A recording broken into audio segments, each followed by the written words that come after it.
Oh, wow. It's really nice to see everybody here, despite the fact that it's not the best weather. Usually there's a beautiful view out this window.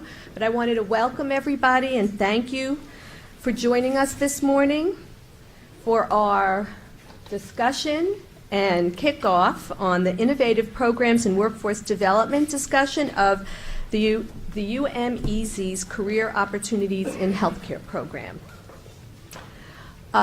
Just bear with me. I'd like to take a moment to thank a couple of people who have been critical in making this event possible and also in working on the final report. Thank you to the Upper Manhattan Empowerment Zone, Ken Knuckles, Hope Knight, Lisa Von Brockel, and Columbia University School of International and Public Affairs for really making this morning's breakfast and event possible. And I hope you guys decide you're hungry because we did order quite a bit of food. And also thanks to my staff who worked very hard on the event as well as the report, Chris, Tommy, and Nina. Clearly none of this would have been done without all of you. I don't have to tell everybody in this room how important workforce development is to the economic vitality of the city. You all work in this field, or you're policymakers, and of course care deeply about making sure that people in the workforce get trained properly and become employed. And this is something I know that's been an area that has had so much criticism and so much difficulty over time in finding its what we might call sea legs and getting the focus correct. And there's many people in this room today who have gotten the focus correct, and that's part of what we want to talk about. And I was personally fortunate enough to be part of Mayor Bloomberg's first administration when he took the bold step, and I say bold because to me it seemed almost obvious at the time, but you know, sometimes it pays to come from different worlds and then you see what other people don't see. But what we did in the first term was essentially reinvent New York City's workforce development system and connect it to the city's broader economic development policies. And it worked on a simple proposition that workforce training programs should serve the needs of employers as well as job seekers. Now, I know that's fairly obvious to everyone in this room, probably at this point in time and forever, but it isn't something that is really commonly practiced across the country, and it certainly wasn't something that the New York City Department of Employment, which was responsible at that time for workforce development, seemed to understand. So moving adult workforce development to the Department of Business Services, I think, changed the tone and was critical for this transformation. And as a consequence, New York City actually developed one of the most exciting and innovative workforce development systems in the country. But it wasn't just because of people in city government. It's really it was the outcome of the work of many people in this room, or people like you in this room, the Empowerment Zone, the community organizations who have been working in this field with very little support for so long, and of course the employers who agreed to be part of a lot of pilot programs, many of which have now turned into innovative practice.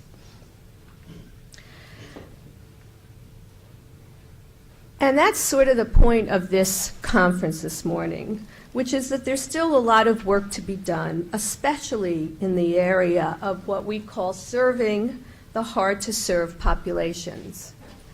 It's almost a redundancy to serve hard-to-serve populations, but that seems to be the term of art that we use to talk about people who come into the labor force and who want to work, and they're underemployed often or unemployed because they don't have the right skills and they don't have the education background and they don't have the work experience.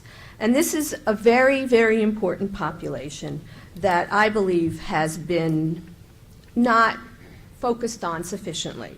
And this morning, we'll have the opportunity to examine a program whose target was this underserved population. And that's part of the reason I think the work that the Empowerment Zone did with its partners is so important. So without talking more about the report, I'd like to introduce to you our keynote speaker this morning. It's a personal pleasure, and I do mean that. Sometimes people get up and do introductions and they have to make it all up. This one's easy for me. Yeah, they do sometimes, right?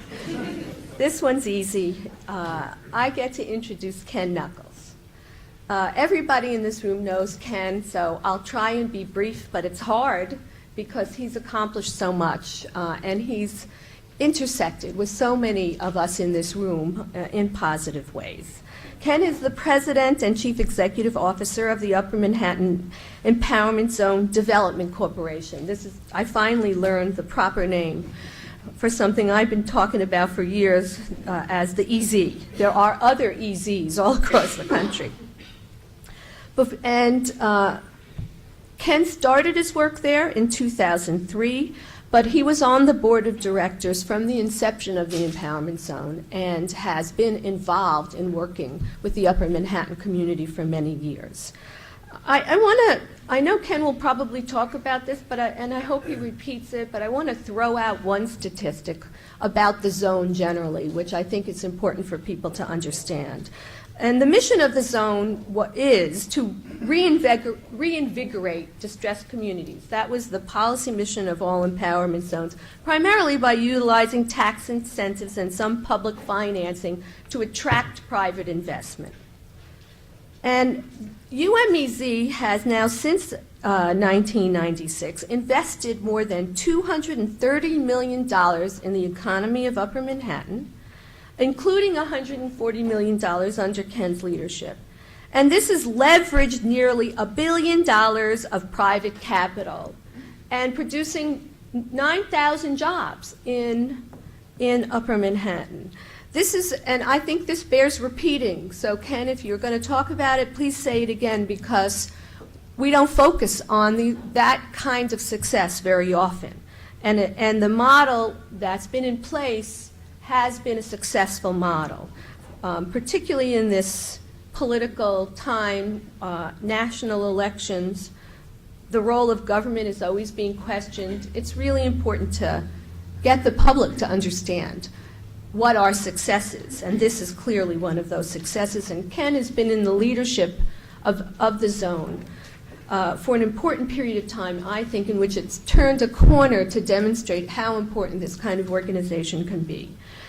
Ken is also a member of the New York City Planning Commission and was appointed its vice chair by Mayor Bloomberg in 2002 and again in December of 2011. We won't even talk about the Planning Commission because the fact that you have stayed there and worked there is just extraordinary. It's a difficult job, it's a thankless job, and it's an important one. And I know all of us in the city of New York are really grateful that you've taken that on. You represent often constituencies that have no representation, no formal representation, and it's so important. And then, of course, Ken worked up here at Columbia as Vice President for Support Services. He was the Commissioner of the New York City Department of General Services and a former Deputy Borough President in the Bronx.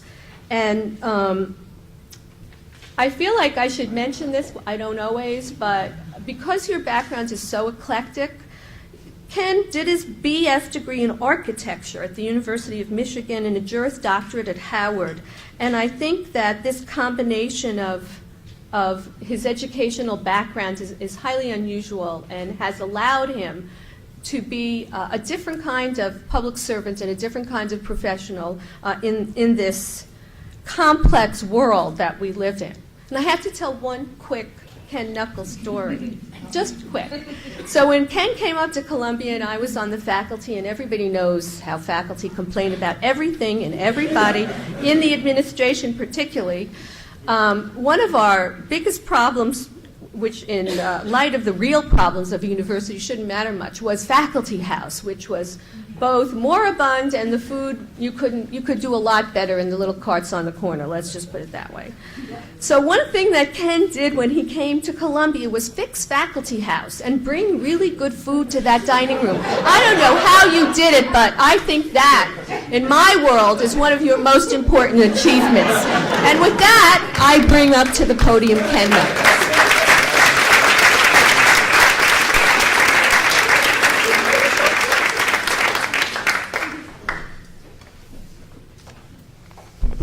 Thank you, Dr. Fuchs.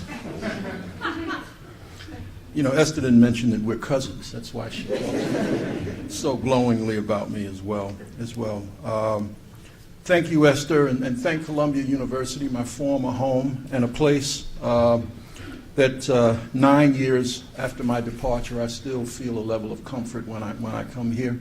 And I am glad that my stay here spawned a number of relationships, but none more important and significant than that of Esther Fuchs, who is one of our leading lights in terms of urban policy, which is why I was so glad we could turn to Esther when it came to documenting our efforts around workforce development. I asked Esther to perform a case study of what we believe is one of our flagship development projects, and it is captured in a publication that we will release very, very soon. And informed by Esther's obvious expertise in policy and practice, we learned essentially what it takes to make and implement a successful workforce development initiative in this particular sector, healthcare. And first and foremost, it takes cooperation. So the purpose of this conference today is to share some of the details with you. There are other people who I will acknowledge in my brief remarks because I want to really get on to the substance of the discussion. But specifically, there were people and their willingness to step beyond their comfort zones, like Debbie King. And traditional models, which resulted in what we believe is a powerful, innovative model of workforce development. So, again, I thank you for coming to this publication launch and panel discussion that reveals what occurs when, according to Margaret Mead, very smart and committed people come together. And in this case, they extend the capacity of community and create opportunity. As Esther generously pointed out, UMEZ has been around for about 17 years, thanks principally to her efforts. But when you discuss the empowerment zone, you must begin with the Congressman, Charlie Rangel, who now represents the 13th Congressional District. And it was the Congressman's vision and authorship that led to the legislation that created the empowerment zones nationally.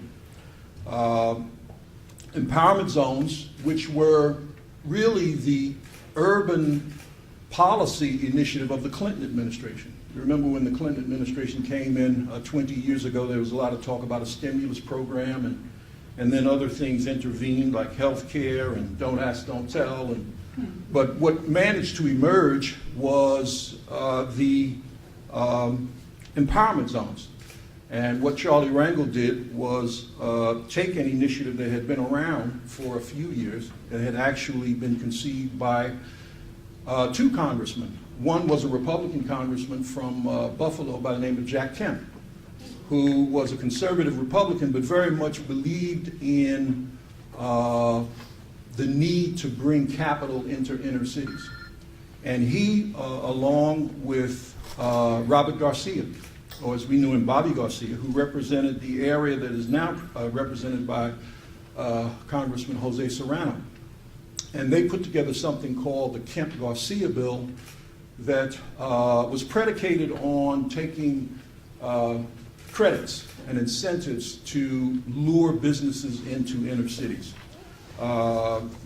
Never managed to get very far beyond, talking points and the, I think, obvious recognition that something needed to be done.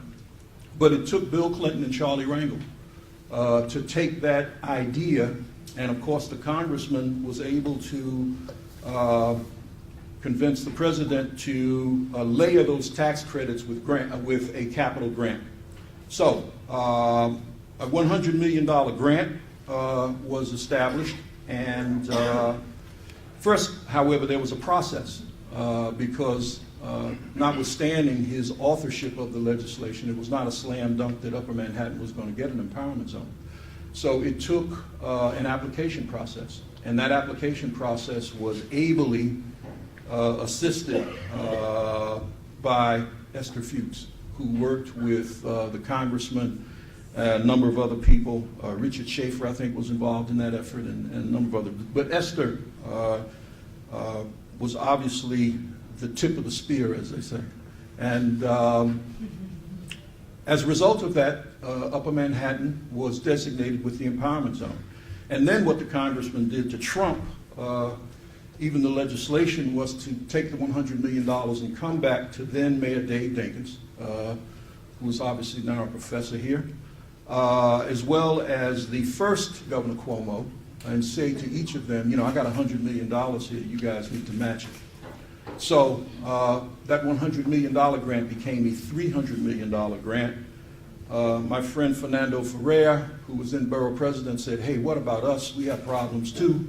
So an agreement was made, and 50 of the $300 million was apportioned to the Bronx. Upper Manhattan Empowerment Zone was left with a paltry $249.6 million, which sounds like a big number, but as we all know now, in the days of billions and trillions, that's really not a lot of money. But we have made the most of it, and we still have some left to allocate, and we're going to continue to do it. So at the heart of the empowerment zone is a collaboration, and UMEZ is and will continue to be an economic revitalization force. Our capital has spurred a number of projects here in Upper Manhattan that have really reshaped the landscape. You know, whenever I come to Faculty House, I step out on the balcony because off of Morningside Drive, you can look over Harlem, and you can see the difference between what it looked like when I came to Columbia in 1995 and what it looks like now. We have spurred from the Empowerment Zone a number of projects. Harlem USA, first retail complex of its kind in Harlem, where the Magic Johnson Theater is, and the Gap, and a number of stores that folks in Harlem had to go to New Jersey or to 86th Street or to Times Square to buy their goods and services. A number of other commercial office buildings, Gotham Plaza. Most recently, the big box, East River Plaza, over on 116th in the FDR. Somewhat controversial project, but it created 800 jobs.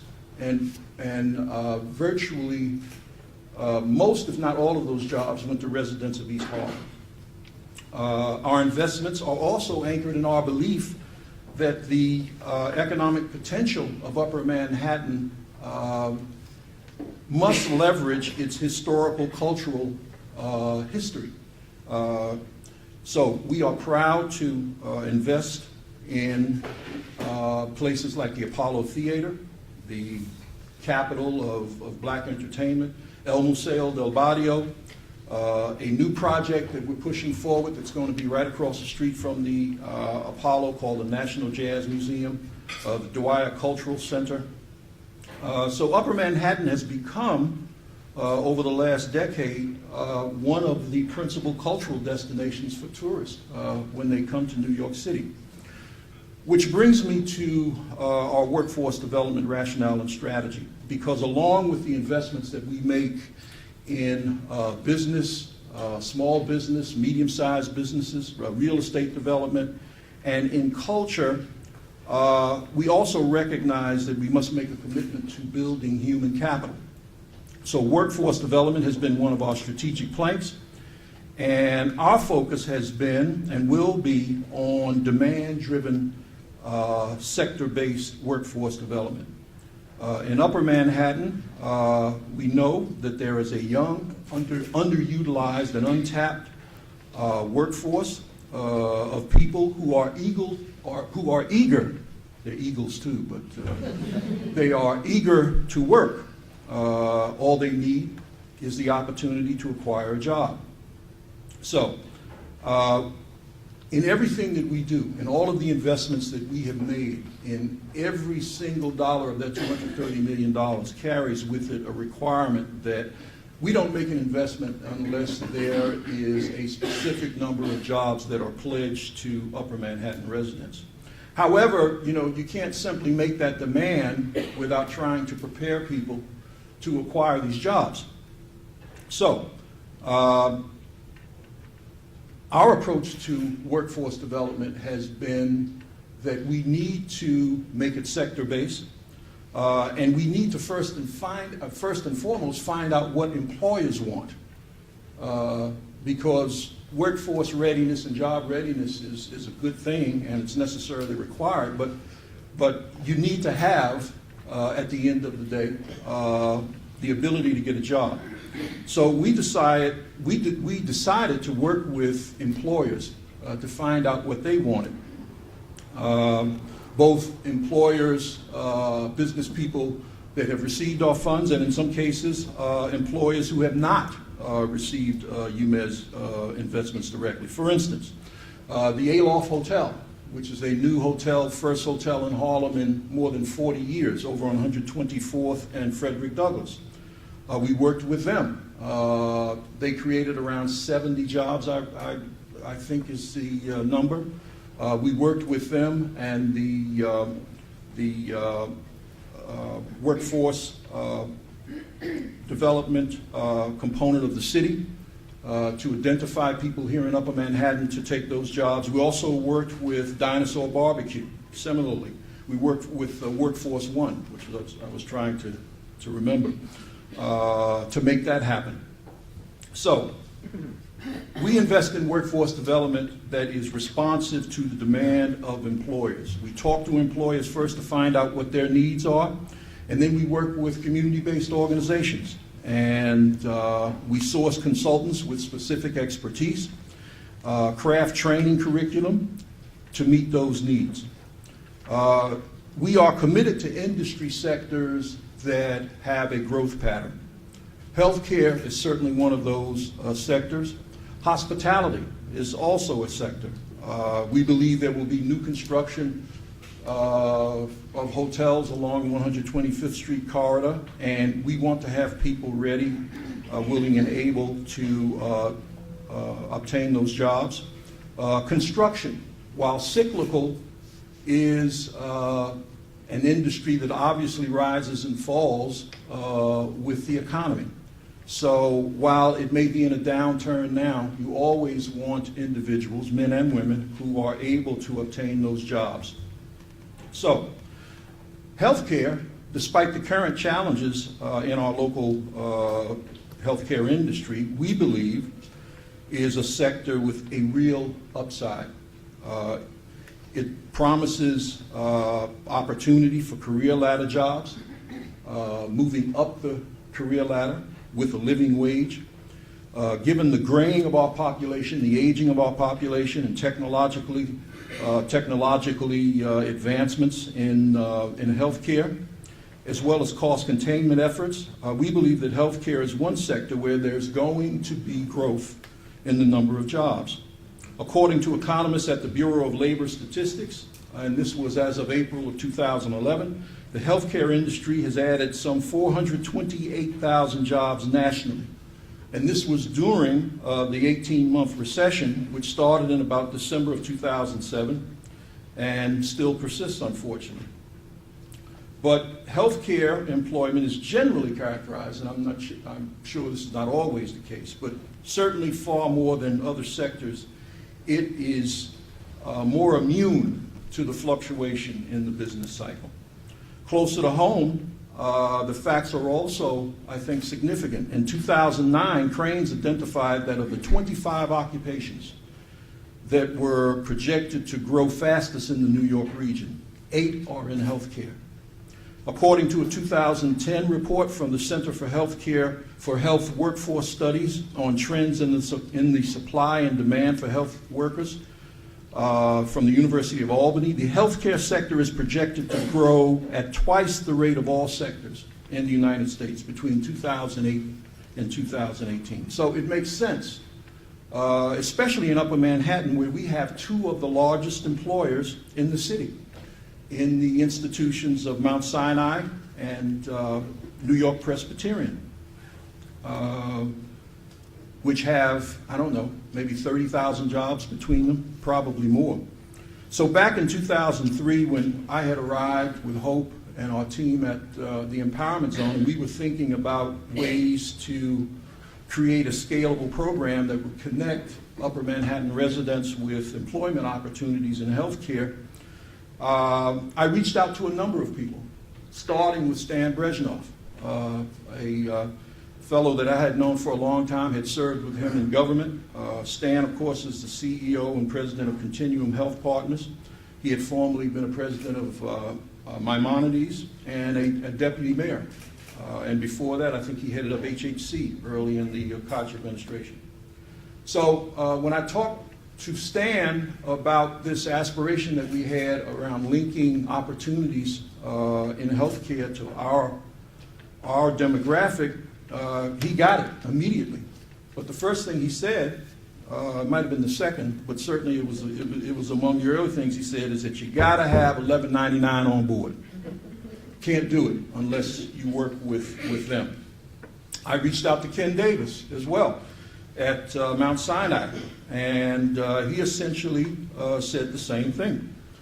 Mount Sinai, like many healthcare institutions, was grappling with an uncertain healthcare regulatory environment, slash government funding for scientific research.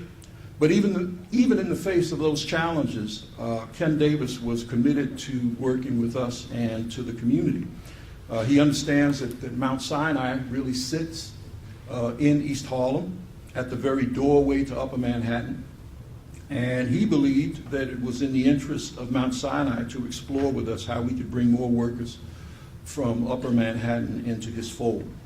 So Dr. Davis expressed support for the idea, and he turned to Jeff Cohen and his colleagues at Mount Sinai to implement the program. And Jeff is here, and I want to thank him and his team for working with us.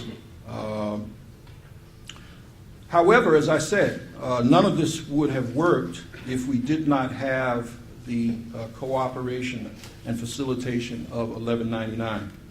So after speaking with Stan and Ken Davis and a number of others, this was, of course, 2005, 2006, so I reached out to then President Dennis Rivera, who was on his way to Washington. And I also spoke to a friend and mentor of mine by the name of Basil Patterson, who was then counsel to 1199. He may still be, I'm not sure. But both Dennis and Basil said one thing: speak to Debbie. Deborah King, since we're being formal, is the executive director of 1199, SEIU's Training and Unemployment Fund, and Employment Fund, Training and Employment Fund. It's unemployment that you try to avoid, right, Debbie? SEIU is an organization which is a part of a 2.1 million member union. Represents more than 300,000 members and retirees in New York, New Jersey, Maryland, District of Columbia, Florida, and Massachusetts. It is the largest labor management workforce organization in the United States. It covers 250,000 healthcare workers at 600 hospitals, nursing homes, home care employers throughout the Eastern Seaboard. Debbie, I applaud your courage and your foresight, because I recognize that we were asking you to take a leap of faith with us, and by helping us bring residents who were not members of the union into the fold of membership within the union. So this notion of collaboration is why we are gathered today. These busy but committed individuals that I've mentioned and that you'll hear from today showed tremendous foresight and courage. They motivated their staffs to do something that had not been done before. We designed a program to bring residents of Upper Manhattan into good jobs in healthcare that would eventually lead to membership in the union and change the trajectory of their lives, which is really what workforce development is all about. The career opportunities in healthcare was announced in October of 2007. We launched it actually at Mount Sinai. And we would invest nearly $650,000, we at UMEZ. And you know, when UMEZ invests any dollar, we do it really on behalf of all of you, because we use taxpayer dollars. So whatever investments we make in the name of the people. And in this case, we would invest nearly $650,000 over 3 years in this initiative. So all of our partners ought to be credited for their willingness to take this step with us. The project ended in 2010. Unfortunately, because of the closures of St. Vincent's and our own North General, fewer residents than were actually projected were placed in employment, but nearly 100 individuals were placed in employment, and I think that's significant. At the same time, and perhaps a more lasting legacy, hopefully, is that an apparatus was constructed around this project.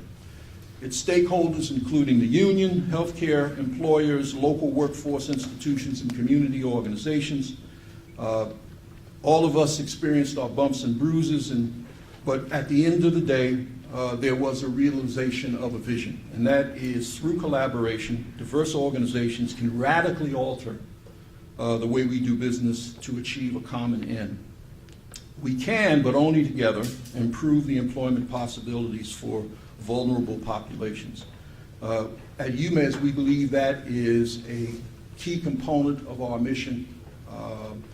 The so-called hard to employ are not so hard to employ if you employ a bit of innovation and out-of-the-box thinking to find ways to get them involved in the economy. So, with those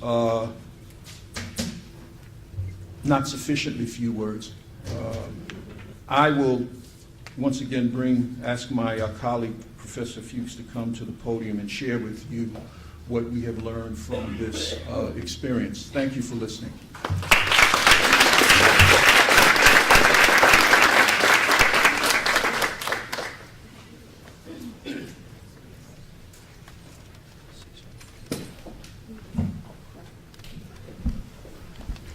Just going to ask our panel to please come up.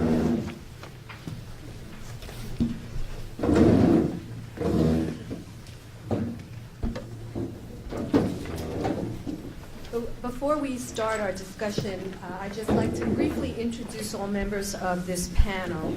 And Ken, that was, I think, a perfect way to start our morning. The context of the empowerment zone is very important. And the theme of partnership, which will run through our discussion today, which means that I'm going to introduce Jeff Cohen first, who seems to have the theme of partnership all through his resume, all through his work life, and I think was a perfect choice to be involved in this particular initiative. Jeff Cohen is the Vice President of Labor Relations at Mount Sinai Medical Center, and he's been involved, I think, for his whole career in progressive collaborative relationships. Kind of a mouthful, but I think it's exactly accurate. Mount Sinai has 7 unions and is represented among that group by 6,000 employees. And the hospital, with Jeff's leadership, has chosen to work through several collaborative models where employees and management work together to improve healthcare and to improve each other's lives. Some of his collaborations were with the Doe Fund and pilot mentorship program that he created, and of course with the Upper Manhattan Empowerment Zone in our initiative that we're going to primarily discuss this morning. I can't resist mentioning that Jeff Cohen is a graduate of Martin Van Buren High School in Queens, where he went back recently to work with students at his alma mater. I went to Bayside High School, and I think, we kicked it in football. Just want you to know, Queens is Queens, but, So you're going to have to, we're going to have a rematch after the event. Thanks so much, Jeff, for joining us this morning. Jeff has had a real leadership position in the field of workforce development, and it's so important to have employers represented at all of these kinds of policy discussions. Next is Angie Kamath. Angie is the Deputy Commissioner of Workforce Development for the New York City Department of Small Business Services. And most of you know, Angie oversees the 15 Workforce One Career Centers that operate in New York City, also in partnership with many not-for-profits as well as for-profit firms and colleges. And, well, Angie, I had the pleasure and opportunity to work with Angie when I was at City Hall, so forgive me for a little indulgence here. Angie is just amazing. She's one of those people you're not supposed to meet in government, but they work all over New York City government. She's energetic, she's intelligent and creative, and she takes no prisoners, which was very important when the city did its workforce development reinvention, as we like to talk about it. Before going to the city, she worked as executive director of Streetwise, so she actually understood the not-for-profit sector, having worked in it, and she was in corporate finance at Citicorp, which didn't really hurt her much in the city because we need our partners in business. And she did her BS in business management at Cornell and then a master's in public policy at Harvard. Thanks so much for joining us, Angie. Deborah King. Well, Ken talked about Deborah, so Deborah really is, I don't know, in my world, you're probably the most important person in the workforce development training world. And I hope I didn't insult anybody in the room, but it wouldn't be the first time that I've done that. Ask my friends. Truth teller, what can I do? It was accurate the way Ken described that story, because we did multiple interviews and it was completely verified that this project could not have proceeded without the leadership of Debbie King, who is the executive director of the 1199 SEIU Training and Employment Funds. And she will talk more about this unique organization, of course, and her role in catalyzing important partnerships between the unions and businesses, and making these partnerships work for both sides in an amazingly effective way. Debbie is also on the city's Workforce Investment Board. She's a member of the National Workforce Commission and really has been traveling the country talking about the importance of developing these new models in workforce. Debbie has a BS from Cornell in Industrial and Labor Relations as well. Chauncey Lennon. Chauncey is the program officer in quality employment at the Ford Foundation. And most everybody in this room understands that foundations have been very important in seeding workforce development programs, and they are really part of the policy community in many ways now. And we thought that it was important to have Chauncey particularly on this panel. His work on workforce policy strategy, I think, has been extremely important. He co-chairs Workforce Matters and the Funders Collaborative on Workforce and serves on the executive committee of the board of the National Fund for Workforce Solutions, which is the country's largest sectoral workforce strategy effort. Before going to Ford, Chauncey was the senior vice president for asset building at SIPA. Got out just in the nick of time, didn't he? No, he's been out for a long time. I'm sorry, I should have said that. say that to me. Okay, he's making sure everybody's still awake, because if I didn't get a laugh, I would have known no one was in the room. He was before that, and this is 6 degrees of separation, as always, the director for research of an important academic longitudinal study of low-wage workers in New York City. That was basically the findings were reported in 2 books, No Shame in My Game and Chutes and Ladders, written by Kathy Newman, who used to be here at Columbia. Chauncey received his BA from Williams College and a PhD in anthropology from Columbia, and he's taught here and at Barnard College. And you know, in the truth-telling mode, I did have the opportunity to work with Chauncey while he was at Columbia, and I think Ford is lucky to have you. Finally, Lincoln Ressler. There's going to be a pattern in these introductions. I hope you know, paying attention and noticing the pattern. There's a pop quiz afterwards. Lincoln is the managing director of the New York City Employment and Training Coalition, and we could have invited many of the CBO partners to be on this panel. Because it was so difficult to choose which one, Barbara Lowry is here today, and you know, we're so grateful for you and the work you've done, and for you and the work you've done on CBO development. But rather than insulting everybody, I went and decided to get the person who manages that community and their policy agenda, as well as what their views about what the role of the training programs need to be in this quite difficult and complex area of public policy. And so Lincoln is really representing that whole community of training programs.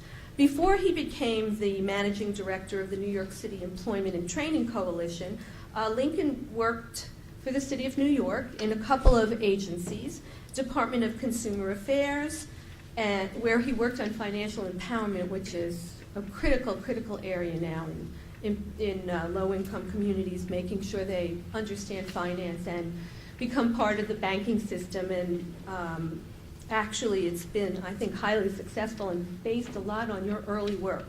And he also worked on the Mayor's Office of Comprehensive Neighborhood and Economic Development, which is where I met him.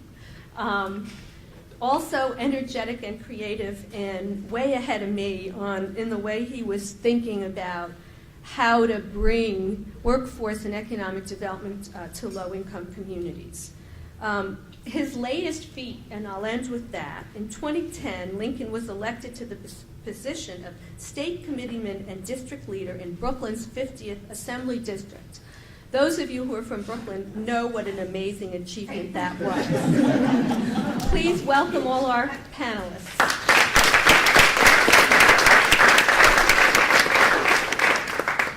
What I'm going to do is pose several questions to the panelists, and then we'll be able to open it up for Q&A. But I thought this would be an efficient way, since we have such an illustrious panel here, to try and get all the perspectives in place and create a dialogue about the work, both that is documented in the report, as well as more broadly the issues that are confronting workforce development policy. So I'm going to start with Jeff Cohen. And I think it's important, frankly, to start with an employer in this conversation. For too many years, the employers were left out of the workforce development and job training conversation. And I think that's part of the reason it's been so difficult to get programs to stick and to get programs to work. So Jeff, can you talk a little bit about Mount Sinai and how it developed its workforce program, partnering with 1199 SEIU, and why Mount Sinai agreed to be part of the COH program? Okay. I think it's kind of simple as far as I'm concerned. What you didn't mention earlier on is when I started out my career, I was an organizer for 1199, and I spent 10 years working for the union, which is when I first met Debbie. So doing this kind of work is something that I've done since I was in high school, actually, before I went on to college. It's been easy to do because, number one, Ken Davis is committed to this. Once you have the CEO committed to a project, it's much easier for people like myself to get involved with it. This is just I think, a natural thing that we try to do at Mount Sinai. We're located, as Ken said earlier, we're located at the gateway to the Harlem community. We have literally thousands of employees who work at Mount Sinai now, who live in Upper Manhattan, although we've hired additional people through the UMEZ initiative. As an employer, it's rather simple. You want to hire employees who have the right stuff, employees who are committed to serving the public, taking care of our patients, and they have some skin in the game because they live in the area, and the people they're taking care of are their friends and their neighbors. So to me, this is all quite natural. I don't know how you can possibly have an initiative like this that's successful without having employers who are committed to the initiative. But as I found out doing this for the last 35 years, once the CEO of an organization is committed to doing something, it's very easy for people who are of like mind to move along and do that. The relationship with 1199 has made this quite easy. I have 30-year, 35-year friends in 1199. This is almost a natural affinity to work together with the union, where they provide training to residents in Upper Manhattan. And when they come to us for positions that we have vacant, either in 1199 or in other unions, we have a trained workforce. And that's, as an employer, what are we looking for? We're looking to hire people who will be successful. Anybody in the room who's an employer knows that hiring people is an expensive proposition. So as far as I'm concerned, if we can hire people and they would stay forever, it would make my job much easier. It would save us a tremendous amount of money in recruitment dollars. But there is a turnover, there is a natural turnover, and if we can reduce that, we save money, we can hire people in the community, they take care of their friends and neighbors, they can put money back into the community. As a result of being members of the union, they have great health care coverage, so they can come to the hospital and actually pay their bills, which is something that we're pretty happy with. If we can get that to happen, it's a win-win. So I think that sums it up. Thank you. Angie, you run the largest workforce development government agency in the country, basically. And could you talk about, from your experience, what you think might be unique about this COH program, and how you, in your agency, establish relationships with business? Because what Jeff said, I think, resonates for everybody in this room. Businesses want to hire people who will be successful. And so the role here of your agency, I think, is extremely important.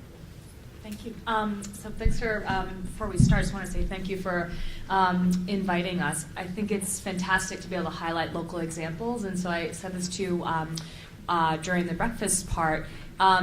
I have been aware of this program, but I think it's so important to have this documented so that we can talk about this and talk about the replication and learn from it.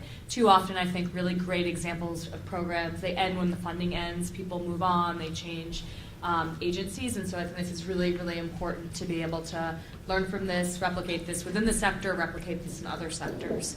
In terms of what I think was really important, just picking up on what Jeff mentioned, I think the way that we work with businesses within the Workforce One system is really understanding the pain points of employers. I guess what we're learning a lot over the years is that the pain points are really different by different sectors. So retail, the pain points are just for any retailer that opens, whether it's a Whole Foods or a big box retailer, they will get, for 300 positions, they will get 10,000 resumes. So that's their pain point, just overwhelming response. In healthcare, I think the pain point is more getting the right experience, right? So they'll get probably flooded with resumes, but it's often not the right experience. We do a lot of placement within accommodation, within the hospitality, and I was excited to hear Mr. Knuckles talk about some opportunities coming down the pike there. What we hear a lot in the accommodation world is moving individuals from back of the house to front of the house is really challenging. So a place for government to invest is in that kind of training to move folks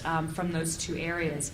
In manufacturing, the list can go on, but in manufacturing, they're not overwhelmed by qualified candidates. They need folks that understand technology and the role that technology can play to transform an industrial firm from something that's more mechanical to something that's much more automated in terms of technology. In professional services, we still have a lot to learn. We're still trying to crack the nut in terms of what the pain points are for employers within professional services. Often they're small businesses, and we know that kind of the cultural fit and competencies are just as important as the technical skills. So, long way to say, the way I think we've become successful with businesses is understanding by industry what those big, larger needs are, and then becoming the experts in that. Thank you, Angie. Yes. Debbie, all right, this is a good segue into the work that you've done. Could you really tell us about the role of 1199 SEIU Training and Employment Fund in the COH program, and then more generally? I think people don't really understand this, and it is a unique model, and was very important to the success of the program. And also explain why TEF, since you were not dealing necessarily or mostly with union employers, agreed to get involved in this program. Yes. I was saying to Esther that many times, and even Ken calls us 1199, because really 1199 was very instrumental in envisioning the project. The project is actually a joint labor management partnership. So we are, in effect, a workforce intermediary between our employers and our members. So there are 3 parts to the project. One is training of incumbent healthcare workers to move up a career ladder. The second part is we work with laid-off workers, and Ken referred to that. That was one of the problems that we had in terms of making as many placements as we could have, because North General closed and St. Vincent's closed, and those employees had priority placement rights for any vacancies, so we had fewer vacancies than we originally envisioned. But when we serve laid-off workers, we have funding from our employers to retrain them. We also run an employment center. That's the infrastructure where we get laid-off workers placed.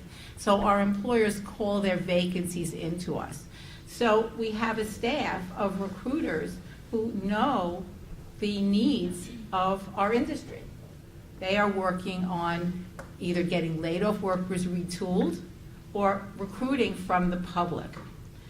The difference is when we recruit from the public, we don't have resources to train those people.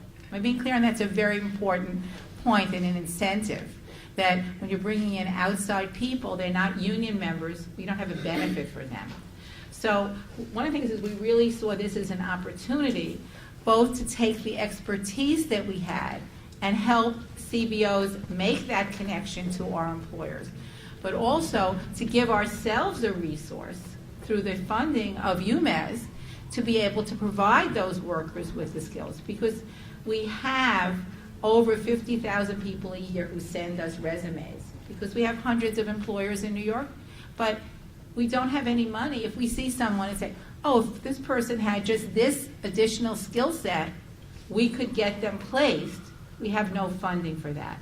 So we really looked at the opportunity when Ken approached us to say that this is an opportunity for us to work with CBOs who both may have some resources on their own in funding, the additional funding for this project, to really help people from the community move into our jobs, help our employers get qualified people, and really do what people in the society who have some power should do, which is to help people who are less fortunate be able to, access that. So, we were very enthusiastic about working on that, and it's the kind of thing that we're really trying to replicate. For example, now we have a project that we're working on in the Bronx. A number of people here are involved in that, where we're looking at trying to get more Latino people from the community into healthcare, because 65% of patients in healthcare institutions in the Bronx are Spanish-speaking, and a very small percentage, only less than 10% of nurses and other professionals are Spanish-speaking. So we're working with CBOs to do some of those connections that we did in the UMEZ project and take those learnings to a different constituency. Thanks, Debbie. Thanks, Debbie. And I think this is a fairly unique model, and what I want to get back to later is how, for example, other unions could replicate this model in their sectors. So we'll hold that thought for a minute, because I'm thinking now about the national platform for workforce development. Chauncey's been involved in considering workforce development programs from all over the country. So I'm wondering if you could talk to us a little bit about this case and the role of intermediaries in creating these partnership models, and how this program compares in terms of value added to other partnerships models that you might be familiar with. Thanks, Esther. When you get the chance, everyone really should read this report. It really is a tremendous story about the complexity of the challenge of putting together all these pieces to get to a successful project. And in some ways, as I was reading the report, I kept on thinking about Legos, which is not necessarily the thing you think about in the workforce field. But let me take a moment and explain my thought. When I was a kid, like many of you in the room, there was maybe Legos that came in 8 shapes. And now, for those of you who have children, you know that Legos now are wildly specialized. You buy a Lego package and it's got hundreds of specialized shapes that need to be put together in a very specific way, or else your children will be wailing in tears for hours on end that what you assembled does not resemble the picture on the box. Quite honestly, that is the challenge. That is the story this report documents, is that to do this successfully, you need to put together lots of pieces, and those pieces are highly specialized, and they need to go together in a certain order. And then there'll be things like North General will close. The dog will come and step on the Legos, and you'll have to start over. And that will occasion tears. Again, this is what we're trying to do here. It's tremendously complicated. It involves a huge number of actors, none of which necessarily have to come to the table, not necessarily having the capacity to do what you're hoping they can do, and lack the kind of there's often not a center of gravity moving forward. And so what this report documents is a case where that happened, and how all the various players move that partnership forward. Thinking now to Esther's question, and the national scene, I think the challenge here is that we do have examples here and there of this, although not enough. The real challenge is actually understanding the cost, right? So there's a cost to intermediation. And if we're going to need it, we need to understand that cost. We need to have it be transparent, and we need to sort of put that into the already difficult conversation we're having about workforce funding. Mm-hmm. But we shouldn't shy away from that, because if we don't actually make it clear that we need to do this and it needs to be funded, and the market needs to provide this along with all the other things we need to have a successful workforce system, we're really not going to get anywhere. So that would be my first response to this terrific report. Thanks, Chauncey. You're really right about Legos, what can I say? Although my son has told me that he now can put together IKEA furniture because he was a Lego king. So there is something there. That training has some value. Who knew? Lincoln. Lincoln, as everybody knows, is the director for the provider community, provider organizations in the workforce community. And I'm wondering if you could speak from that vantage point on the UMEZ program first, on what you think contributed to the success of this program. Because yes, there was complexity, but I want to make clear here, and everybody should understand, I went back to my data. This program achieved 91.4% of its contracted performance goals. So while they were up against, as everybody's pointed out, some serious challenges out there, particularly with the hospital closings, it's one of the most successful programs I've seen in terms of achieving the number of placements that it was intended to achieve from the beginning of the program. So I want people to bear that in mind. And part of the documenting of the story, as Chauncey was saying, was intentionally to point out that it is complicated when you're serving a community that is not job ready, or most of whom are not job ready. Good morning, all, and thank you, Esther, for putting together really a phenomenal case study. I will reveal my dorkiness. I could not go to sleep last night. I was turning page after page. This is a very important story, and I think each and every one of you are going to enjoy it. I privileged to get an advance copy. I, as Esther noted, lead the New York City Employment and Training Coalition. For those of you who are not familiar with NYCETC, we're a coalition of 200 workforce development organizations around this city, union training funds like 1199's Employment and Training Fund, Training and Employment Fund, excuse me, many community-based organizations around this room, community colleges, and our mission is simple. We are focused on making sure that every New Yorker has access to the training, education, and skills they need to attain quality employment. And one of our core focal areas is trying to integrate workforce development priorities into an economic development agenda. And I can't think of a better example of that than what UMEZ and 1199's Training and Employment Fund and the community-based organizations and the hospitals in northern Manhattan. I can't think of a better example than what they were able to achieve here in northern Manhattan. This initiative, as Esther and the other panelists noted, is a successful partnership.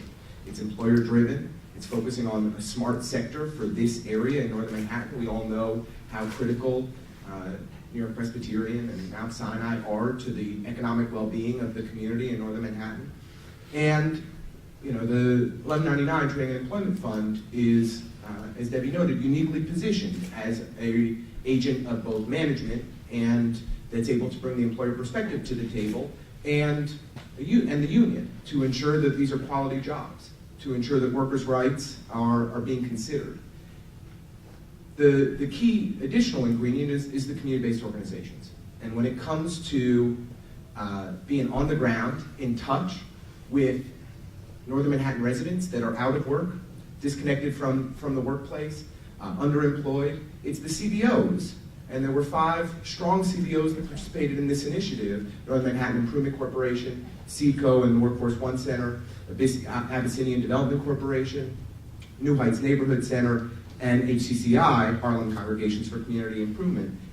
These organizations are in touch with the community every day, and they are able to bring these workers into the fold, into the initiative. And they provided quality screening and smart referrals to try and make this program a success. And I think that it is impossible to connect with this population and to have that necessary screening to ensure that the needs and priorities of employers are understood without that CBO intermediary. And this is what the community-based, among other areas, this is what community-based organizations do so well. Well, I think we're developing a theme here, which is the partnership theme, and which I think was critical throughout this program. The other part I think that's emerging from the conversation too, there was the role of the intermediary and the value of constant communication. And part of the reason I thought this was a compelling story too is it doesn't start out as a success, and in some sense, because in the beginning there were a lot of bumps in the road in terms of the pieces of the Lego, I like your theme, the Lego building working together, or at least being able to sort of connect in a way that moved the agenda forward. So in that context, Jeff, could you talk a little bit about from the perspective of an employer, what are the kinds of things that you would like to see in the future from this kind of collaborative model? And how could I think in the second phase, a lot of the issues that the hospitals had were addressed, which I found to be important. But could you talk about that process and your role in that process in getting this program to stay on track? Sure. Although, what's striking me is, all these references to Legos, and, I was remembering when I was a kid, I was really, really good at putting together Legos, and yet I can't put together IKEA furniture. I'll talk to my son. I just wonder what that means. Obviously there's some kind of weakness there. Again, I think what this is coming down to, and what I'm seeing pretty clearly, is from an employer point of view, you have to find the right candidates. you have to explain the expectations for the position from day one, and you can't deviate from those expectations. I remember many years ago having conversations with Mimi and Daniel about what my expectations were for the training, and I was pretty clear that in a hospital, being on time is a big deal. You know, you really have to be there when the patient's there. You can't start an operation if the room isn't cleaned, if you don't get the right equipment into the room. So being a couple of minutes late was a big deal, and I remember when they were talking to me about the training, and when they had the first interviews, and there was a window of time that employees could come, and I said, why is there a window of time? You have to start at a certain time, and if they're not there, they can't get trained, because if they can't get there to be trained, I don't want them working at Mount Sinai. Somebody mentioned, by the way, about the two employers, Mount Sinai and Presbyterian. I just think it's important we keep that order correct, Mount Sinai. No competition here. No pressure. The candidates who aren't on time, you can send to Presbyterian. I think what we're looking for, and I do this on a routine basis, is we're looking for customer service skills. You know, you can teach the skills. You cannot teach attitude. People either have the right attitude or they don't have the right attitude. I recruit people on a daily basis, just in my normal life. I had a gentleman who was over at my house this past weekend fixing a refrigerator, and this guy had all the right stuff. And I told him to send me a resume because I think we should hire him at Mount Sinai, because you can see talent from day one. You just know it if you pay attention. You see it in the stores, in the retail store when you're there. You know who the great salespeople are. Those are the people who we want. We want to hire great people. There was some conversation before about the number of resumes that we get. We fill at Sinai something in the area of 2,000 jobs a year, and we get close to 1 million applications a year, which is just extraordinary. We can get several thousand applications for a clerical position, an entry-level clerical position. I think the key to this is, you know, it's the theme, is the collaboration between 1199 and the hospital and our recruitment departments for us to identify what our needs are. But then when we get candidates and we see problems, to get back to the 1199 people and say, these are the issues that we're seeing as problems. You have to refine the training. Somehow you're missing that opportunity. So anybody who's in the room who's ever done recruitment, you can normally tell whether somebody is going to be successful within about the first 30 seconds. And if you ask the right questions, you quickly know who is going to be successful and who is not going to be successful. I think what happened is as we worked through the kinks in this, we pretty quickly were able to say, this is what we need, this is what our expectations are. They adjusted the training to that, and I think, frankly, they were clever enough to send us only the people who met those expectations. So we've had good success with this. The retention rate for the employees that we have hired through UMEZ is, I think, somewhat better than the hospital as a whole, which I think is pretty remarkable when you consider that this is a difficult group of individuals to place and to keep employed. So if they can do better than the general population, we're obviously doing something right. Thanks, Jeff. I think that, Angie, I'd like you to weigh in on this issue of recruitment, screening, and training, which Jeff articulated so well. Yeah. This is clearly one of the most important parts of this puzzle that historically I don't believe was focused on enough. And the organizations that need to be involved in doing this did not all have the tools, I think, to do this. So can you talk a little bit about what SBS is doing and what you're doing with your partners and how that relates to our case? Mm-hmm. Absolutely. So you opened the door a little bit before with your comments and the opening remarks. So I do want to make folks in the room know about our new partner who is running our Upper Manhattan Workforce One, EDSI. Yes. Christina Dusenberry and Ro Falconer in the back. And I just want to make sure they're going to do a bang-up job. And I want to make sure that everyone in this room knows about them, because I want in. I think that this is a really exciting model. I think it needs to be carried forward. We were a little bit, you can call us late to the game in terms of healthcare, but in October 2009, we launched a healthcare-focused career center in partnership with LaGuardia Community College. So this, partnership with UMEZ was going on, and then, 2 years later, we actually, entered with a significant investment, about $3 million per year in terms of training and recruitment within the healthcare space. Last year, many folks in the room probably know Jenny St. Quinn and the partnership that was launched with the White House Social Innovation Fund in terms of the New York Alliance for Careers in Healthcare. And so those two investments really speak to the very specialized nature of healthcare and understanding the healthcare workforce, understanding the fact that it's not just hospital jobs. There are clinics, there are long-term care facilities, there's a lot of specializations within the healthcare field, a lot of good opportunities, a lot of ladders to move from the different kind of subsectors. And so I think what's really important is that there's a city investment there. Sometimes city is on the edge of innovation. Sometimes we look to really strong pilots like this and really strong programs to help teach us what we need to be focusing in on. And so when I say I want in, that's really, I'd rather humbly sort of say that I'm grateful for the partnership and the level of effort that went into constructing this really important program. The piece that I think is really important that we've recognized throughout the years in the Workforce One system is that the public Workforce One system, we are really about matching jobs and people together. We don't do the intensive case management work that our CBO partners in the CBO community does really well. We've been really pretty clear about the fact that that's not where we have a value add. And so I think, some of the pieces around replication and how we can do more is I wish that we could figure out ways both in funded partnerships and in non-funded partnerships to be more planful with CBOs. So right now we very opportunistically share our opportunities with over 200 of the partners that Lincoln represents in the coalition. But we have kind of a 2-week planning cycle. So we'll send out opportunities that are available to get filled in the upcoming couple of weeks.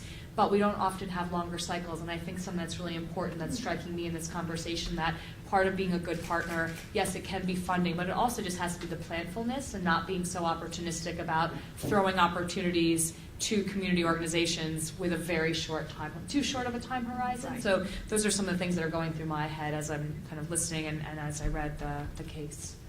Those are all really important points, and I think the planning point is especially something that we all have to be cognizant of, and how we connect our community organizations who we want to do this case management piece when it's necessary.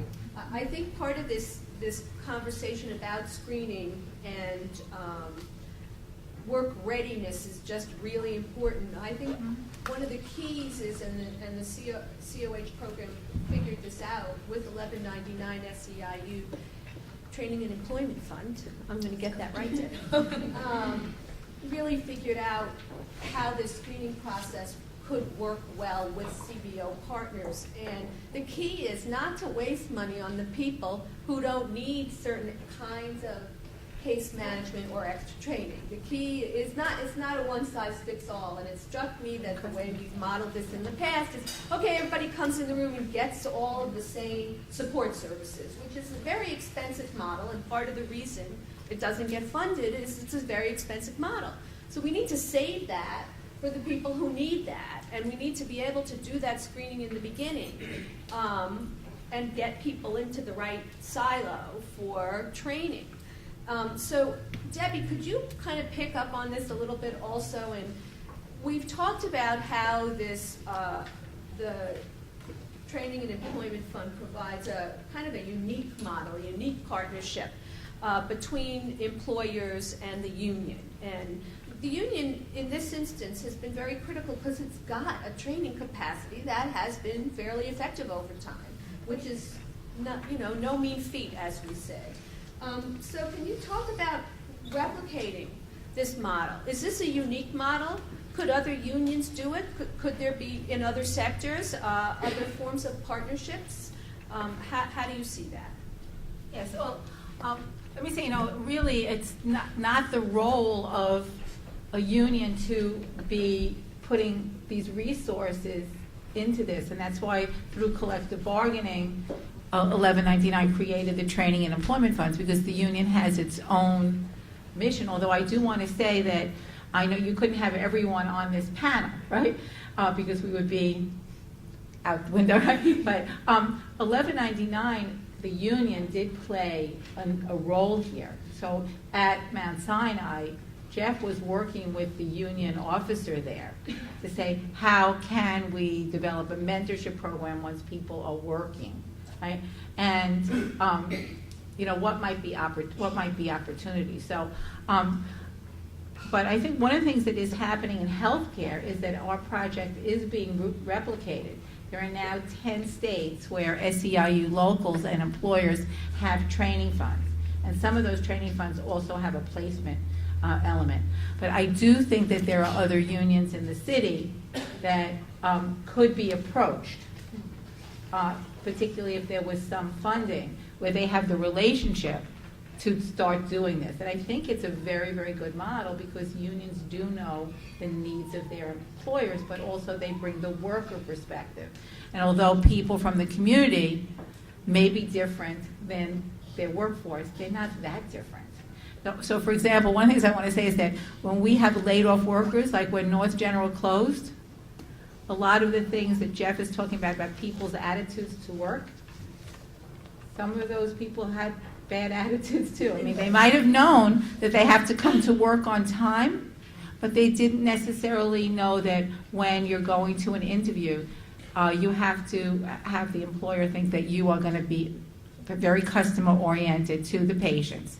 And we have had to do training of existing healthcare workers.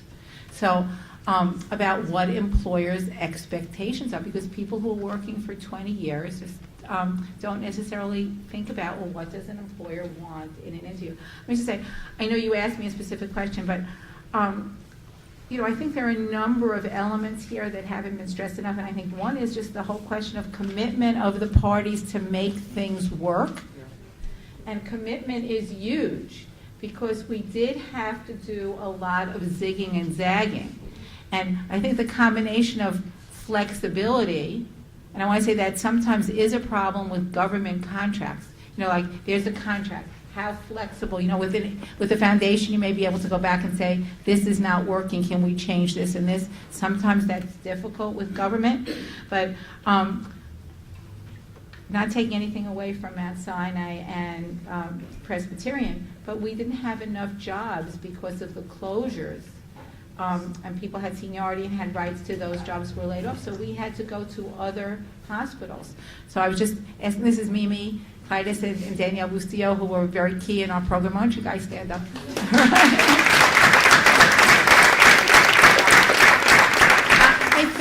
I know that NYU, which is not in Upper Manhattan, took a lot of employees. Were there other institutions that you recall? Beth Israel. So that we actually went out of the Upper Manhattan area in order to get jobs. But basically we said, well, what are we going to do? There are not enough jobs. And we were flexible enough and had the relationships to be able to say, we want to make this work. Just one other point that I want to say is that an incentive to employers we have found is if there can be some training money for incumbent workers to move up and make openings for people from the community to come in. And it's a model that we tried with Angie, but the timing there is also key, because an employer may have needs for people to be upgraded and not have the money, but if it takes 2 years for the contract, by the time the contract comes, they've managed somehow to fill the position. So if we can do, I think you could get many more employers in other industries where you might want to be starting this. What are their needs for their incumbent workers? Are they having problems of people who are already working there, who know their industry, to move up to fill those jobs? There are not people in the labor market that have it. And that could create many more openings. And I think that's a model that we really ought to try to work on developing. So just in short, I do think that there's potential here both in healthcare around the country and in other industries in the New York area. Thanks, Debbie.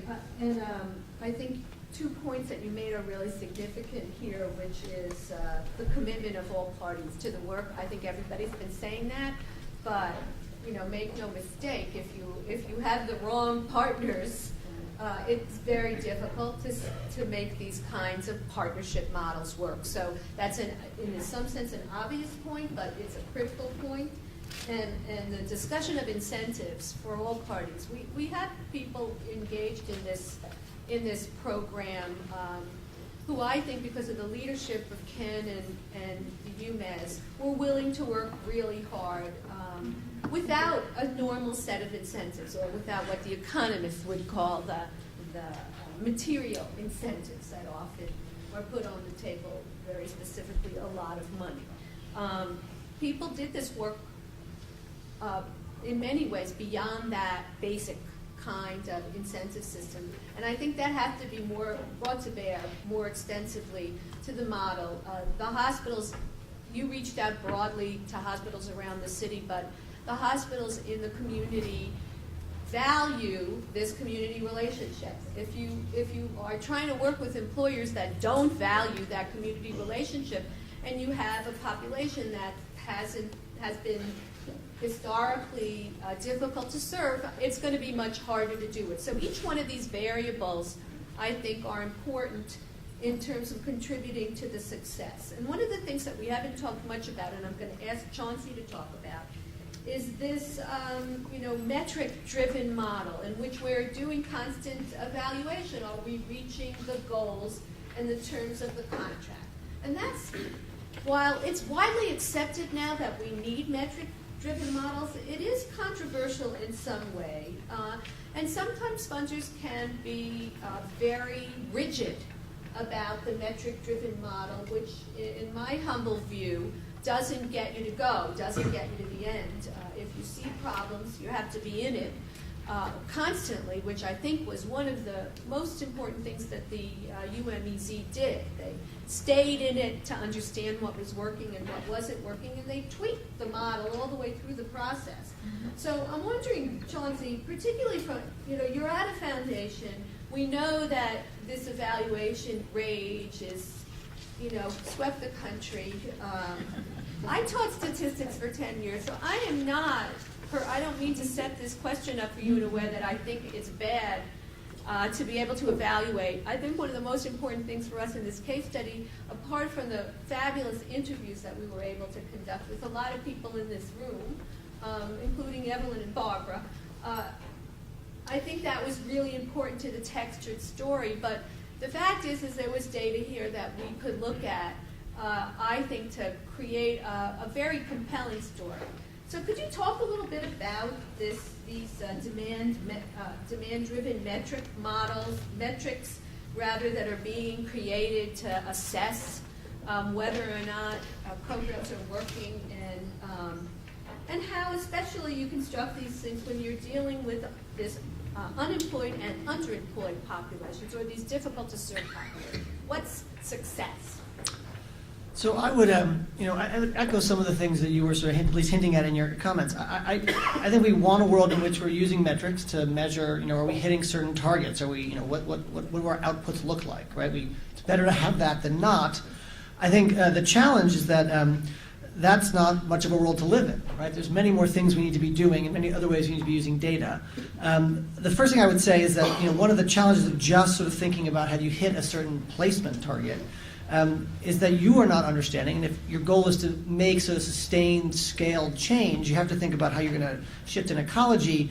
And if you just look at that data, you haven't really begun to figure out where all the costs lie, right? So you're able to essentially free ride on all the various kinds of subsidies that are in the system. And again, the report does a nice job of showing all these folks who, for one reason or another, have the resources and capacity to put in extra time that in essence no one's paying for.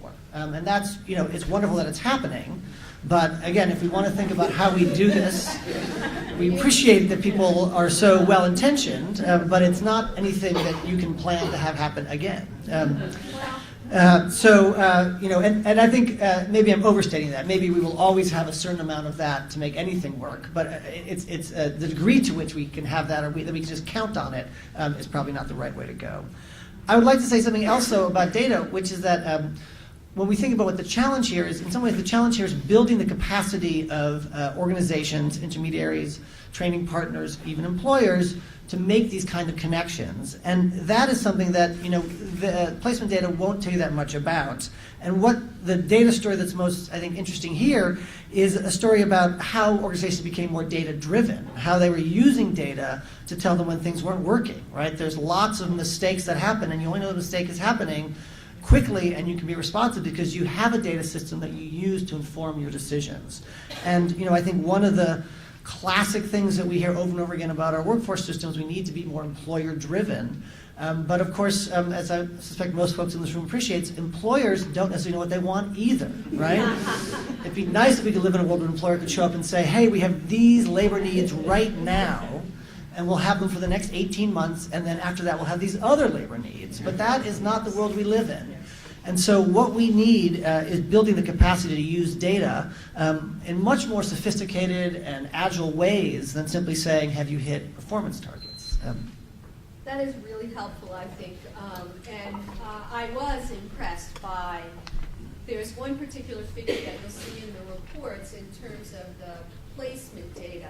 And early on you see that there's a lot of referrals coming from CBOs, but they're not getting to stage 2 in the process. They're obviously not being screened effectively, and the UMEZ went in there, hired an organization to essentially refocus this aspect of what CBOs could do, help them with the screening, the ones that were having problems. This was not across the board. Some are more sophisticated than others. And then you see immediately in this data trend line a change in the number of people who get in the door and then are referred. So I was really struck by that, that there was the digging in of the UMEZ and really focusing on their period-based reports and using that to see what was going wrong, and then being creative. The data didn't tell them what to do. Let's be clear about that. So that's part of my issue with data. Data doesn't always tell you what to do. Then you really need to sit down and do the planning and talk to your partners and be creative. But the data was the catalyst for this, and I think that's important. So, Lincoln, it really brings us to what I hope is the last comment from the panel before we open up for Q&A, is really this issue of capacity of your members and generally of CBOs in this field. And what do you think are the issues? And are expectations of funders realistic when it comes to what they're putting on the table in terms of money and then what they expect from organizations in terms of the outcomes? I believe that our membership tends to excel at providing soft skills and helping to generally prepare New Yorkers to be ready to work. But as it relates to specific industries, it is challenging for any neighborhood community-based organization to have the range of expertise in a given industry or sector. And that's why I think in addition to, as Esther noted, the critical technical assistance that the Workforce Professionals Training Institute provided here, a developing relationship with employers and with the hospitals that were providing the jobs also helped to inform these providers to do a better and better job of screening people effectively for these opportunities. I think that in addition to that, there was an ongoing feedback mechanism from UMEZ and from the employers and from the Training and Employment Fund, 1199 Training and Employment Fund, to ensure that providers were continuing to do a better and better job. And, you know, this community-based organizations participated in this initiative because they want to connect, we want to connect New Yorkers to job opportunities, because these organizations want to expand their employer relationships. But let's be real, there was limited to no compensation provided. And you know, we have to ask ourselves, you know, just as I think Chauncey did more eloquently than I could, you know, how do we sustain this? How can we create sustainable models? And you know, the reality is that, you know, the city is supporting less and less community-based organizations with public dollars than we were a decade or 15 years ago. there has been a dramatic, I would even say historic, disinvestment in workforce development funding across this country. I mean, look, when the Workforce Investment Act, the main federal funding stream for workforce development, was passed in 1996, relative to where we are today, New York State receives 40% of the funding that we received 15 years ago, right? We're expected to be doing more and more with a modest fraction of the funding that we've received. And so I really think that the call to action, in addition to thinking about how do we replicate these successful models, how do we, of employers, unions, community-based organizations coming together to ensure that unemployed New Yorkers are connecting to quality jobs, we also need to be coming together on the advocacy front and pushing our city, state, and federal legislators to invest in workforce development and make sure that these opportunities are being generated so that we can, as Chauncey noted, compensate the partners involved appropriately. Everybody should applaud that. Thank you. That's a perfect segue into the Q&A. I hope Governor Cuomo, President Obama, the Congress, and the state legislature are listening or tune in to our video of this, which will be online. Q&A, anybody have questions? Yeah. Hi, Jody Steinhardt from the Council. It's a two-parted question. I think the first part is for you, Mr. Conlon. As an employer, considering the employer-employee relationship and considering the employer-employee relationship, what could Mount Sinai offer that I could tell my clients, this is a really fabulous place to work that would support you in A, B, C, D, E barriers?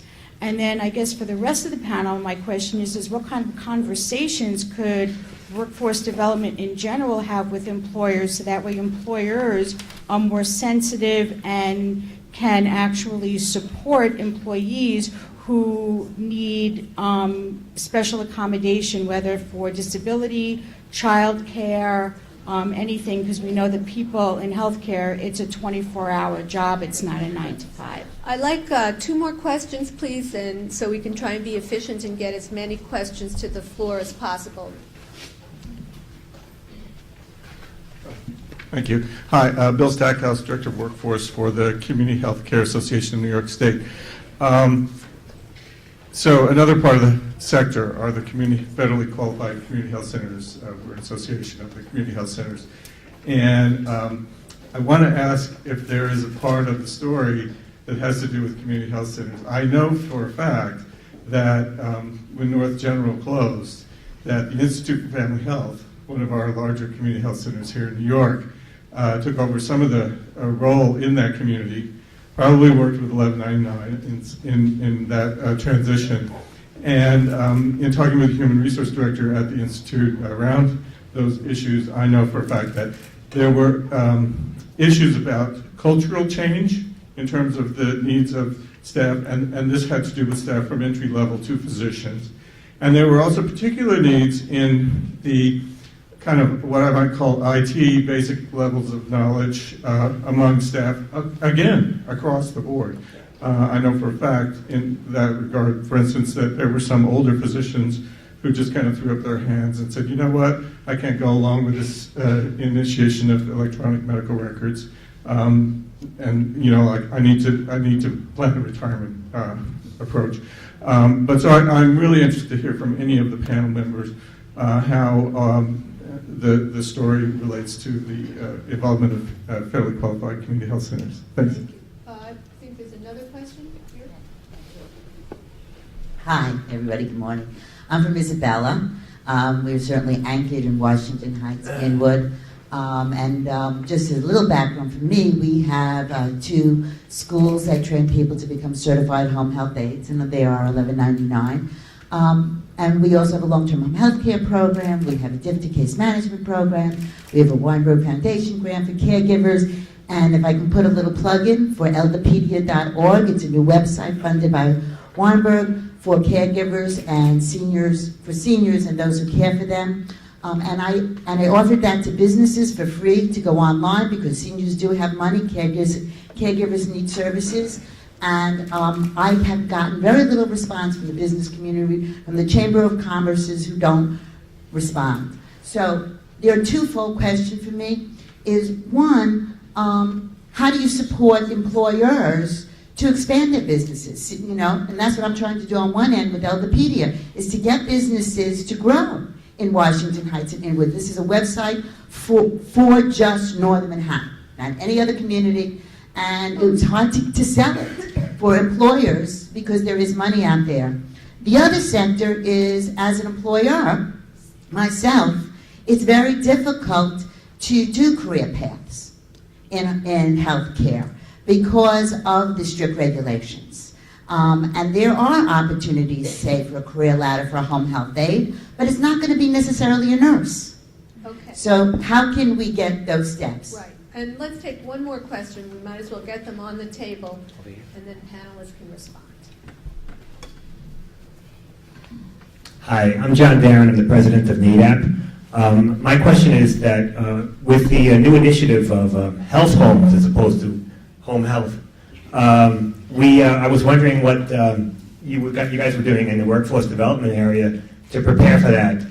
There are about 1 million individuals that are going to be assigned to health homes, and we are very involved setting up to do care coordination.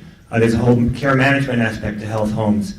And many of the hospitals and HMOs have been awarded the health home contracts, and that's a whole new move. In New York State's great, highly involved in it. One of the first states in the country, and it will be spread across the country. There's a small window of opportunity, but I know the governor is committed to actually continuing health homes way beyond the 2-year 90% Fed reimbursement. So with that said, I just wanted to ask what's being done to prepare for that.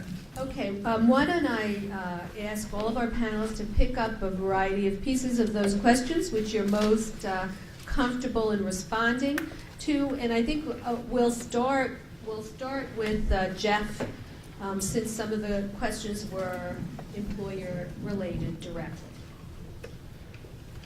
I guess I'm getting to the age where I hear 4 questions and I forget everything. You're supposed to write them down like I do. You forgot, you haven't been in school for a while, huh? It's been a while.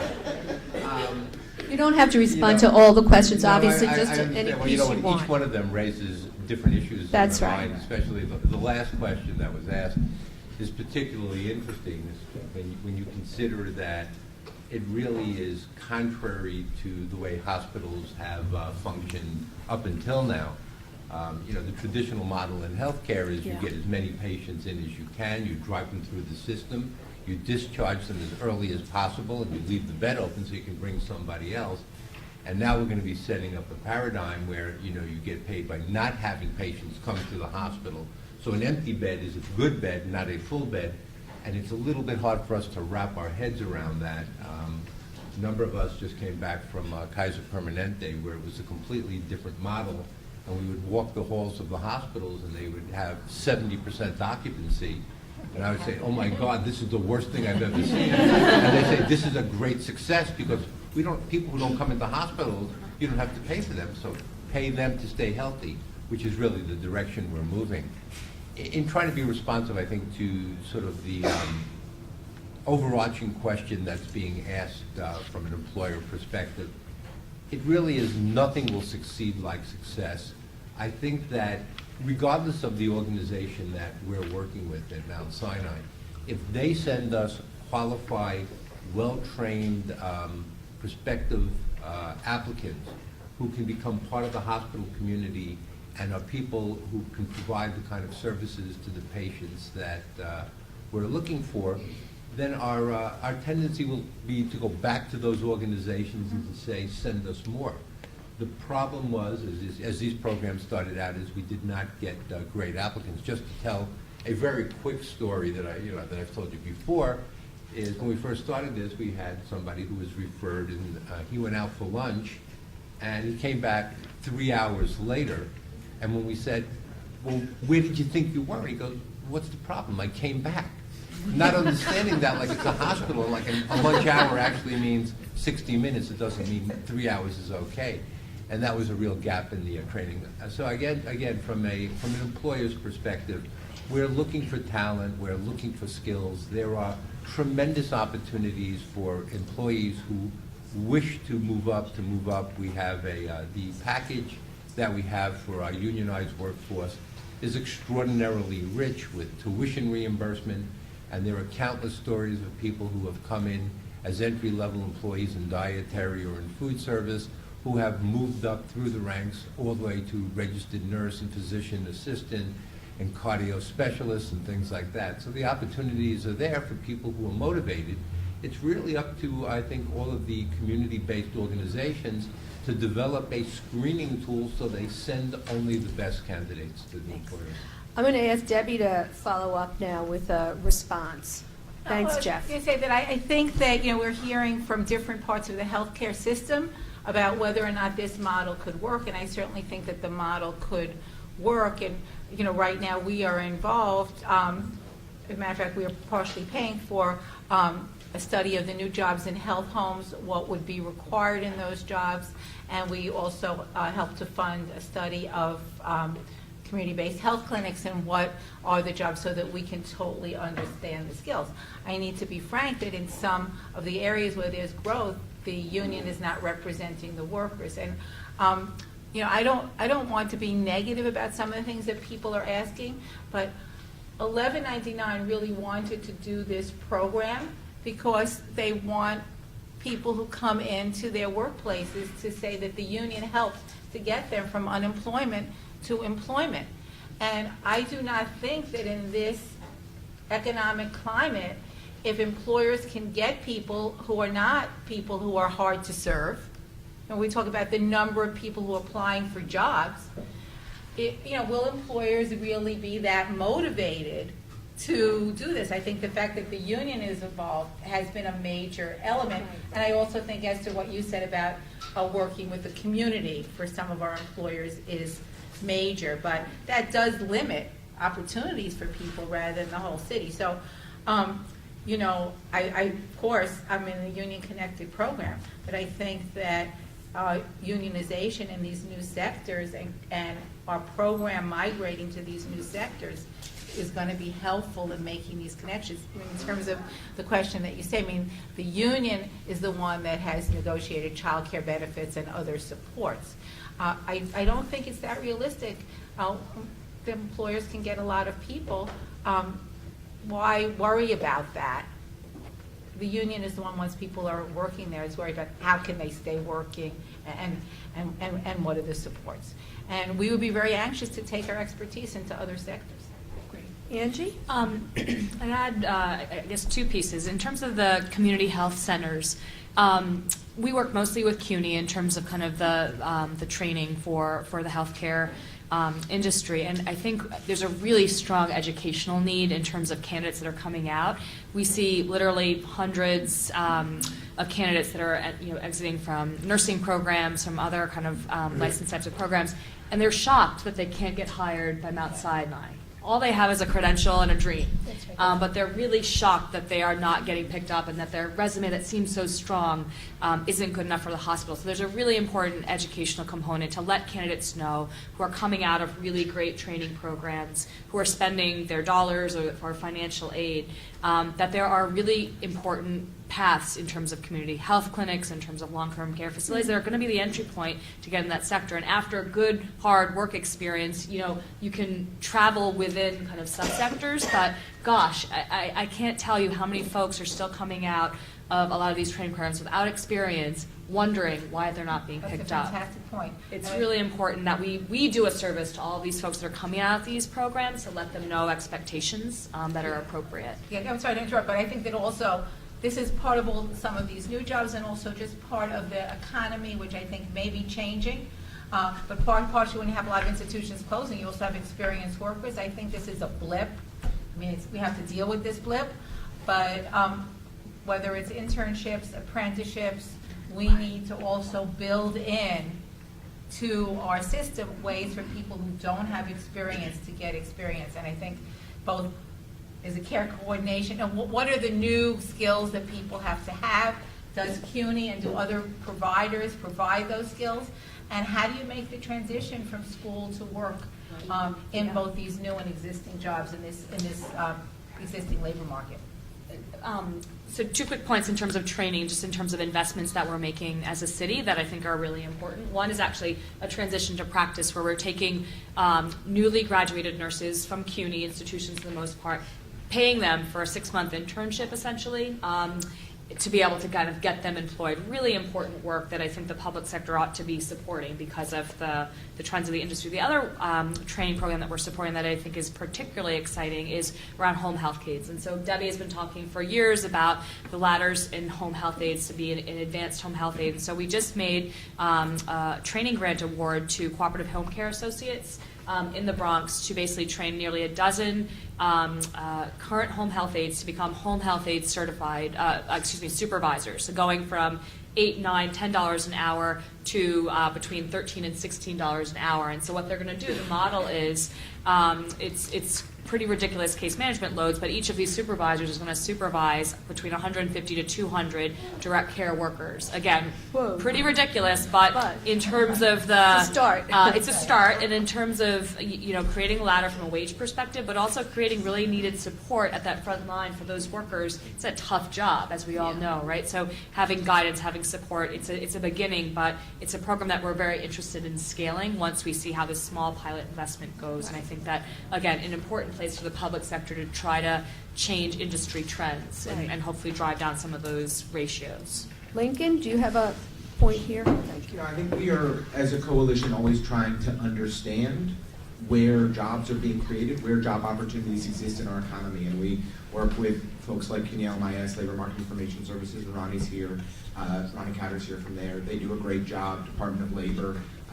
We do sector roundtables with other partners on a regular basis, such as the WIB. And it's really important that our members understand where jobs are going to be available 3 months from now, 6 months from now, because training providers can't be focusing on jobs that we think are going to hopefully be available in 3 years. Because at the end of the program, folks are looking for opportunities. And I think just as Debbie and Angie noted, the emphasis on transitional employment programs, on paid internship programs, subsidized work is critical, especially relative to some of the tax credit programs that we've been seeing more recently from the state are really helpful in making sure that hard-to-serve populations, folks that have been disconnected from the labor market sometimes for an extended period of time, are gaining the necessary experience they need to succeed. And the more also that we are investing in expanding the skill sets of incumbent workers, trying to move people out of working poverty, which is a growing and challenging scourge here in the city and across the country, the more bottom rung or lowest level opportunities continue to present themselves to more and more New Yorkers who are unfortunately unemployed. Chauncey? Well, just quickly, one thing touches on a point that Debbie made earlier. Another big piece of the story, of course, is the need for sort of language skills in the healthcare sector and how we are going to build the system by connecting to